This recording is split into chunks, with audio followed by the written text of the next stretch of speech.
Pasca penangkapan pelaku perdagangan bayi berkedok yayasan yang bernama Ayah Sejuta Anak, rumah penampungan ibu-ibu hamil di perumahan Grand Fiona, Desa Kuripan, Kecamatan Cisaeng, Kabupaten Bogor terlihat sepi. Dari pantauan Metropolitan TV, saat ini di rumah tersangka penjualan bayi berinisial SH itu hanya diisi sang adik, kakak, dan anak tersangka. Saat ditemui, adik tersangka Asep Mulyana mengatakan bahwa ke depan pihak keluarga akan melakukan banding di pengadilan, lantaran merasa kakaknya tidak bersalah atas penangkapan tersebut. Menurut warga sekitar, sudah 1 tahun ini rumah SH memang sering didatangi wanita-wanita hamil. Namun warga tidak berani bertanya lebih jauh mengenai hal tersebut. Gifar, Metropolitan TV melaporkan.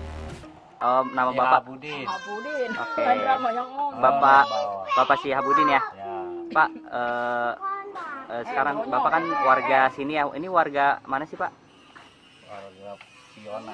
Fiona, warga Fiona. Nah, Bapak sendiri pernah ngelihat emang di rumahnya Mas Hendra itu banyak wanita hamil ya Pak? Banyak Pak, ada berapa orang situ. Di situ tadinya. Nah, cuman Bapak tahu gak sih kalau misalnya wanita-wanita hamil itu nantinya bakal diurus, terus ada dugaan kalau misalnya bayinya tuh nanti bakal dijual gitu Pak? Saya kurang tahu Pak. Kalau itu kurang tahu ya? Saya lihat doang. Lihat ke bawah. doang. Tapi yang benar ada ya Pak ya? Ya. Kalau sekarang gimana Pak? Ada di rumahnya? Ada orang nggak? Nggak ada sekarang, pada sepi Pak. Pada sepi ya sekarang ya? Oke deh kalau gitu. ada. Udah berapa lama Pak kira-kira itu Bapak tahu gak?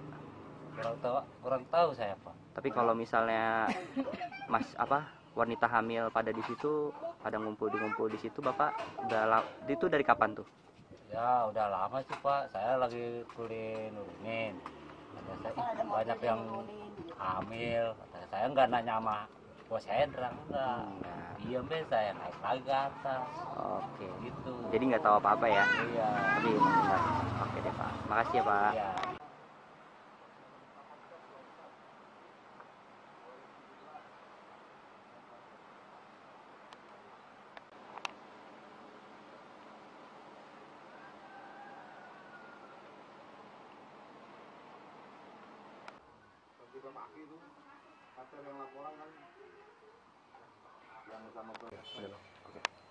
Bang, namanya siapa Bang? Asep. Bang Asep. Bang Asep, memang kegiatan sehari-hari Mas Hendra tuh seperti apa sih Bang? Sebenarnya sih kalau untuk kegiatan sehari-hari dia itu sebagai manajer marketing perumahan. Iya. Ya dia udah lama, udah 4 tahunan, 4 tahun lebih. Dan kalau yang sekarang ini yang dia kerjakan dia untuk sosialisasi aja sih.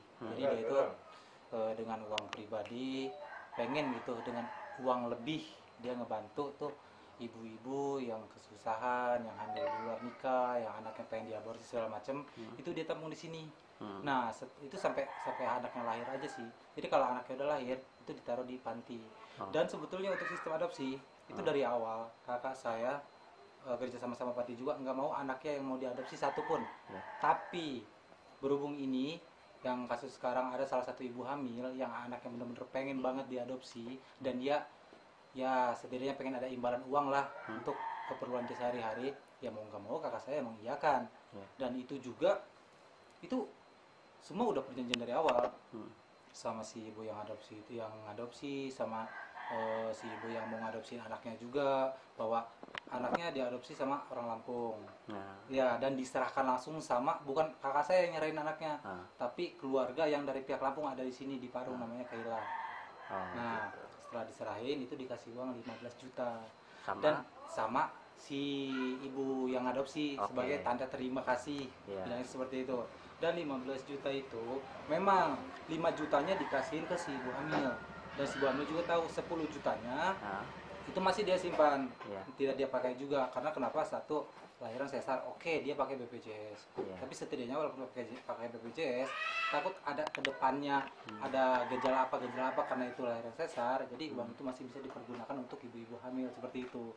Nah mungkin karena si ibu itu kurang puas atas uang yang diterima dia cuma 5 juta dari 15 juta, dia laporan ke Yayasan Sakura. Dan Yayasan Sakura lapor ke Polres bahwa abang saya udah ngejual anaknya. Dan keterangan di Polres setelah saya baca di penyidik, si ibu itu laporannya, si ibu hamil itu bahwa dia tidak tahu siapa yang adopsi, dia tidak tahu anaknya mau diadopsi segala macam. dan itu semua dengan semua bukti yang ada, saksi yang ada, hanya tuduhan aja sih. Oke. Tapi kalau memang yang 15 juta itu betul, kakak saya Betul. itu mengakui 5 jutanya dikasih ke si ibu, 10 juta masih ada dan udah diserahin ke penyidik, uangnya juga ada. Itu kami udah 3 minggu yang lalu ngumpulin saksi untuk BAP, semua ibu hamil di sini, kan di tempatnya di sini. Iya. Kesehariannya sama yang atas nama si S Sapriani yang laporin abang saya, mereka tahu semua kesehariannya dia gimana. Iya. Dan mereka semua udah BAP, udah cerita yang sebenar-benarnya seperti apa, dan semua insya Allah sih sekitar 1 bulan lebih nanti lanjut ke persidangan. Artinya kasus yang memang beredar itu Itu cuma isu. berbeda ya? Berbeda, Berbeda. sangat berbeda. Oke. Cuma satu yang betul memang yang 15 uang juta itu ya? 5 jutanya dikasihin ke si ibu, 10 juta masih dipegang abang saya, dan si ibu pun tahu dengan apa namanya yang seperti itu gitu. Jadi si ibu itu laporan bahwa dia tidak tahu anaknya mau diadopsi, yang adopsinya nggak tahu siapa, dia nggak dikasih uang supaya saya pun bilang gitu. Oke. Itu semua cuma turun belakang. Berarti nanti kedepannya keluarga bakal ngajuin banding juga ya? Betul, kami akan ngajuin banding. Dengan 30 saksi tadi? Nah, kalau untuk kemarin sih kami baru datang 6 saksi BAP, dan yang lainnya ini insya Allah minggu depan yang belum di BAP dia datang juga. Dan di persidangan nanti itu semua akan hadir. Mau itu ketua panti yang di Rajak, mau itu yang dari ada juga yang dari Immortal juga ada, semua itu datang. Semua saksi. Sebenarnya untuk kerjasama dengan yayasan di luar mungkin Kang Suhendra ini mitra kah atau seperti apa sih mungkin? Sebenarnya Hendra itu sebagai donatur. Donatur. Iya, donatur untuk panti-panti yang kerjasama sama dia. Nah, yang saya bilang tadi, jadi dia itu di sini hanya mengurus sampai persalinan aja dengan uang pribadi dia tanpa minta imbalan. Iya. Jadi kalau misalkan anaknya udah lahir, ditaruh di panti. Nah, untuk kasus adopsi sebetulnya abang saya itu nggak mau sama sekali. Bahkan di media sosial pun ada yang, Pak, anaknya mau diadopsi apa enggak gitu segala macam, itu dilarang sama abang saya. Berhubung yang satu ini dia pengen anaknya yang diadopsi karena pengen mengharapkan imbalan uang karena untuk ekonomi dia pribadi, ya mau nggak mau abang saya juga ya udah diserahinlah ke ada yang mau adopsi orang Lampung, dan dia punya saudara di sini di Parung, yang nyerahinnya pun saudaranya langsung, bukan abang saya. Artinya si Kang Suhendra ini sudah berapa kali untuk ada rencana untuk adopsi yang terakhir bilang? Enggak, itu baru satu.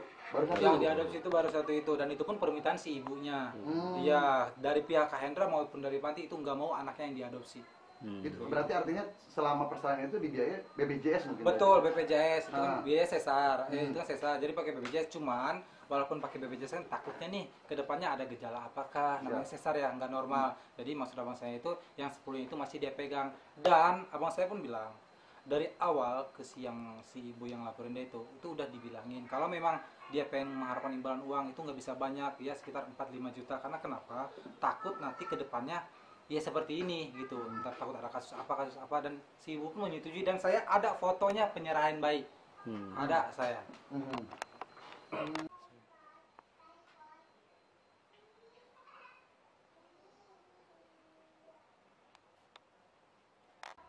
Ini foto penyerahan adopsi ya? Betul, ini si ibunya, ibu yang hamilnya yang punya anak, dan ini saudara yang pengen adopsi anaknya ini. Dari mana itu, Bang?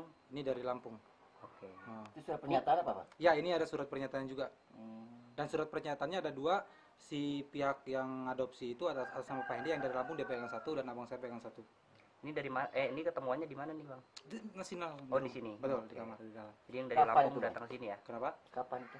Ini ya waktu pas mereka penyerahan ini, saya kurang tahu sih kalau untuk kapannya. Oke. Siap. Istri. Sapriani. Iya, dia bersuami kali. Oh, abang saya. Itu benar nggak? Betul. Kalau itu sih memang yang diperkosa, ada yang hamil di luar nikah sama pacarnya dan nggak bertanggung jawab, ya macam-macam lah. Gitu. Oh, berarti bervariasi untuk background mereka. Betul. Itu alasan mereka, kami juga tidak tahu. Itu asal mereka seperti itu. Yang penting di sini kakak saya itu memang dari awal niatnya hanya untuk membantu mereka. Gitu aja, biar anaknya itu tidak terbuang, tidak terlantar, apalagi diaborsi. Begitu. Biasanya sehari itu ada berapa ibu hamil sih, Bang, yang main di sini, Bang? Sebenarnya sih untuk Kak Hendra itu dia kan nyebar ininya itu, kegiatan sosialnya dia itu lewat media, kayak TikTok, Instagram, Facebook gitu. Dan ada juga ibu-ibu hamil yang hanya butuh bimbingan aja. Oh, gitu. Dia nggak datang ke sini, cuman butuh bimbingan kayak mana nih sarannya biar seperti apa gitu. Jadi dibimbing sama orang saya. Per hari 7, 8 ada, Bang? Enggak juga sih, ya paling sekitar 2-3 datang gitu. Tapi setiap hari ada. Kalau Kalau yang yang- ada janjian duluan sih. Kalau yang udah menetap kemarin itu dari awal tahun sudah ada berapa sih, Kang? Kalau yang setahu saya sama saya main terakhir kemarin, saya kan nggak nyatu sama dia di sini, hanya main-main aja. Itu kemarin ada 8 ya. Iya. Sekitar 8 Yang itu menetap. ada di sini. Ya, yang di sini. 8 Yang ya? menetap, betul. Rata-rata dari mana sih asalnya? Mungkin kalau sepengetahuan Akang sendiri mungkin pernah nanya ke Abang kan.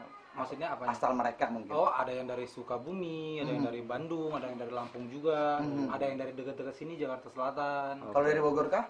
Ada kah? Kalau dari Bogor itu setahu saya sih kayaknya belum ada sih. Belum ada ya? Iya. Artinya dari luar Bogor ya, Kang? Iya. Oke. Itu kebanyakan mereka profesinya sebagai Ada yang TKW juga, dia hamilnya di sana, di luar negeri sana, dia bilangnya diperkosa segala macam. Terus dia ketemu Kak Hendra ya lewat media sosial Kak Hendra, yang Kak Hendra bilang ya ingin menampung bayi-bayi yang tidak bisa keurus lah gitu, walaupun ibarat kata itu bersuami, tapi dia pengen gitu anaknya itu kecukupan segala macam, pengen ditaruh di panti. Nah, abang saya terima. ada juga yang dari luar nikah gitu ya. Betul, malah kebanyakan dari luar nikah. Oh, dari luar nikah ya? Iya. Kan punten variasi dengan ciri-ciri perempuan itu masih muda atau memang sudah setengah tua yang datang ke sini? Rata-rata. Rata-rata sih masih muda sih, rata-rata ya sekisaran umur 23 sampai 27 lah. Kisaran umur segitu. Dan kalau Kang Asep Suryana nya. Mulyana. Mulyana.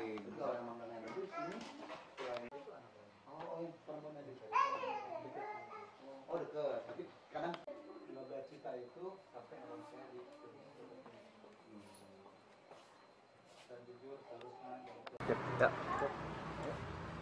bisa jelasin Bu isu yang beredar terkait kasus yang Bu, maaf, ini, Bu. berkedok. Bu, lewat kamera, Bu. Yayasan ini seperti apa sih Bu? Mungkin dari pihak Pemdes. Nah, untuk isu yang sedang beredar hari ini terkait Pak Hendra itu memang benar adanya bahwa beliau itu memang sekitar 2 tahun tinggal di perumahan Fiona, Grand Fiona di Desa Kuripan. Dan untuk kasus selanjutnya saya belum sempat dengar ya laporan dari Polres juga bahwa beliau sudah ditahan atau tidak. Tapi karena memang berita sudah menyebar bahwa ternyata modusnya itu terkait tentang penjualan anak untuk motif-motifnya ini saya kurang begitu hafal karena memang belum ada laporan dari pihak Polres ke pihak kami pemerintahan desa.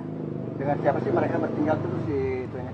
Apa Pak? Dengan siapa aja mereka bertinggal di Kalau tinggal di Fiona itu yang saya lihat beliau itu Pak Hendra tinggal sendiri Pak karena memang statusnya itu sudah hampir 1 tahun dia tidak bercerai dengan istrinya. latar belakang dia sehari-hari apa? Kalau sehari-hari itu dia bekerja sebagai marketing perumahan di Desa Kuripan.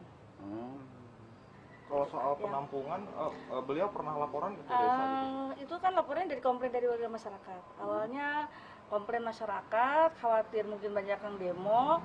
Terus dia lapor ke desa kurang lebih waktu sebelum dia penangkapan itu kurang lebih 2 bulanan ke kami. Dan saya juga, dia responnya bicaranya sih baik ya, maksudnya menolong, terus apa gitu, sosial, yang lain-lain. Cuman karena kemarin itu ada yang melahirkan, kasus melahirkan itu kan sesar. Jadi agak curiga semuanya itu ikut hadir gitu, ada kurang lebih 7 orangan itu kan ikut hadir di Polnet di puskesmas. Bu dokter telepon kan langsung ke kami ke pemerintahan desa, kok ini ada 7 orang Bu Kades gitu, klarifikasi gitu kan. Pas klarifikasi saya tanyakan Pak Hendra, oh ya itu Bu, itulah pasien saya gitu kan. Yang kemarin saya sempat laporan ke desa kurang lebih 1 minggu setelah dilaporan ke desa. Hendra ini warga mana sih Bu? Yang saya tahu setelah saya sidak ke lokasi Pak dengan Pak Camat, saya langsung lapor Bu Dokter Puskesmas.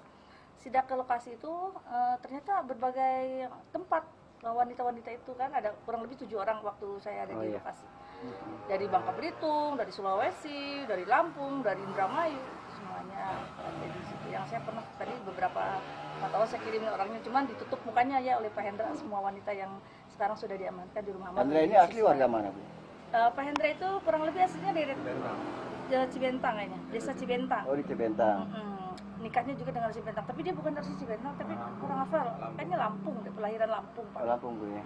Cuman menikah dengan warga desa Cibentang, kecamatan Sisai. Kalau untuk kegiatan Pemdes sendiri yang ini sudah berlangsung selama Kalau dia laporan sih kurang lebih katanya 1 tahun, cuman kalau aktifnya itu beberapa bulan ke belakang ini kayaknya. Kalau untuk 1 tahun, laporan dia katanya 1 tahun, cuma mungkin dari yayasan yang dia naungi itu di Kabupaten Tangerang, di Rajak itu. Apakah yang benarkah atau memang ada kerjasama dengan yayasan atau seperti mungkin? Kalau informasi laporan sih seperti itu yang dia ungkapkan Pak, bahwa dia kerjasama dengan yayasan, ya dengan yayasan yang selama ini menaungi kegiatan sosialnya itu. Jadi si